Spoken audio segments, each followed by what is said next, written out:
CISR mobile hunt app లో ఫిర్యాదు చేసిన సెల్ ఫోన్ల రికవరీలో తిరుపతి జిల్లా రాష్ట్రంలోనే ప్రథమ స్థానంలో నిలిచింది. నెల రోజుల వ్యవధిలో మొబైల్ హంట్ ద్వారా 87 లక్షల రూపాయల విలువ గల 435 మొబైల్ ఫోన్లను పోలీసులు రికవరీ చేశారు. ఇప్పటి వరకు జిల్లా వ్యాప్తంగా సెల్ ఫోన్ పోగొట్టుకున్న బాధితులకు 11 విడతల్లో 3840 సెల్ ఫోన్లను రికవరీ చేసి ఇచ్చారు. 12వ విడతలో 7,56,40,000 రూపాయల విలువ గల 4,275 ఫోన్లు రికవరీ చేసి బాధితులకు అందించారు. ఆధ్యాత్మిక క్షేత్రంలో మొబైల్ ఫోన్లు పోగొట్టుకున్న వారికి వాటిని రికవరీ చేసి ఇస్తున్న సైబర్ క్రైమ్ పోలీసులను తిరుపతి ఎస్పీ సుబ్బారాయుడు అభినందించారు. అనంతరం తిరుపతి జిల్లా పోలీస్ అధికార వెబ్సైట్ ను ఆయన ప్రారంభించారు.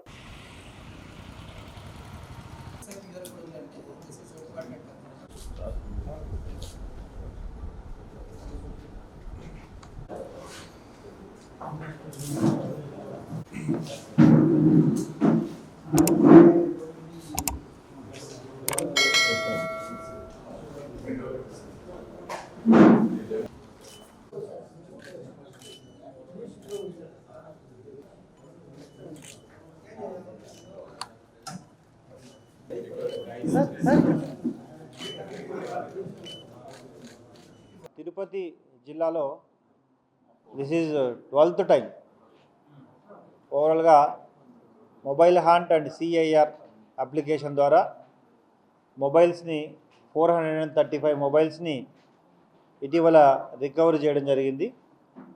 వీటన్నిటినీ కూడా మొబైల్ యొక్క వినియోగదారులకు అప్పచెప్పడం జరుగుతుంది. దాదాపు 85 లక్షల విలువ చేసే ఈ మొబైల్స్ని ఈరోజు రికవరీ చూపించి వారందరికీ స్వాధీనపరచడం జరుగుతుంది. ఇప్పటి వరకు జిల్లాలో 12వ విడత ఇది.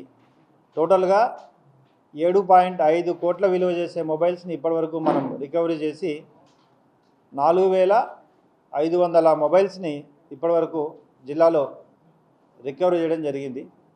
ఈ మొబైల్ హాంట్స్ తర్వాత వాట్సాప్ తర్వాత సిఐఆర్ పోర్టల్ ద్వారా సత్ఫలితాలని cyber team inspector Vinod and additional SP admin వారి ఆధ్వర్యంలో జిల్లాలో మొబైల్ హాంట్ అప్లికేషన్ ద్వారా సత్ఫలితాలను ఇస్తుంది. ముఖ్యంగా తిరుపతి ఆధ్యాత్మిక నగరం, అనేక మంది భక్తులు వచ్చిపోవడం వల్ల చాలా మొబైల్స్ వాళ్ళు మిస్ అవ్వడం జరుగుతుంది లేదా దొంగిలించడం జరుగుతుంది. దాంట్లో భాగంగా చాలా వరకు రికవరీ చేయగలుగుతున్నాం. మీడియా ద్వారా ఇంకా ఈ పోగొట్టుకున్న వారు ఇమ్మీడియట్గా సాధ్యమైనంత తొందరగా తగిన సమాచారాన్ని సిఐఆర్ మొబైల్ హాంట్ అప్లికేషన్లో ప్రాపర్గా ఫిల్ చేస్తే తప్పకుండా వారి మొబైల్స్ని 100% వెతికి ఇప్పించే బాధ్యత సైబర్ టీం తిరుపతి పోలీస్ తీసుకుంటుంది. మీడియా ద్వారా అందరూ కూడా ఈ mobile haunt and CIR portal యొక్క వినియోగాన్ని, ఆ డీటెయిల్స్ని తెలుసుకోవాలని కోరుతున్నాను. అంతేకాకుండా ఈ దొంగిలించబడిన మొబైల్స్ని ఎక్కువగా ఇతర ప్రాంతాలకు కొన్నిసార్లు తీసుకెళ్తుంటారు. అదేవిధంగా ఇక్కడ లోకల్లో కూడా కొన్ని అమ్ముతుంటారు. ఈ షాప్స్ ఓనర్స్కి కూడా ఆల్రెడీ ఇంతకుముందు కూడా రీసెంట్గా ఒక కేసు తీసేయడం జరిగింది.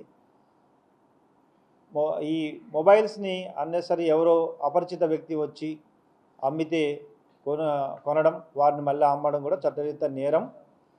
ఏదో రోజు ఖచ్చితంగా సిఐఆర్ పోర్టల్ ద్వారా ఆ మొబైల్ దొంగిలించబడిన మొబైల్ దొరికితే మళ్ళీ వారు కూడా ఆ నేరానికి బాధ్యులు అవుతారు.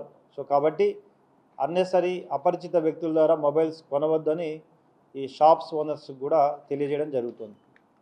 అంతేకాకుండా ఈ మొబైల్ రికవరీ కానీ ఇవన్నీ కూడా సైబర్ టెక్నిక్స్తో భాగంగానే చేస్తున్నాం కాబట్టి మరొకసారి జిల్లా ప్రజలకి అందరికీ కూడా తెలియజేయడం ఏంటంటే సైబర్ నేరాలకు దూరంగా ఉండండి.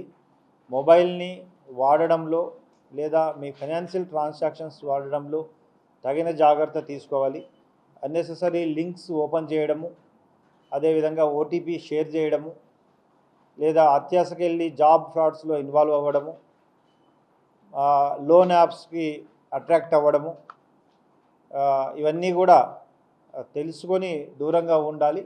ముఖ్యంగా తల్లిదండ్రులు మీ పిల్లలు వాడే మొబైల్స్ మీద ఒక వాచ్ ఉంచి వాటిపై తగిన జాగ్రత్తలు తీసుకొని సైబర్ నేరాలకు దూరంగా ఉండాలని తెలియజేస్తున్నాను. Thank you.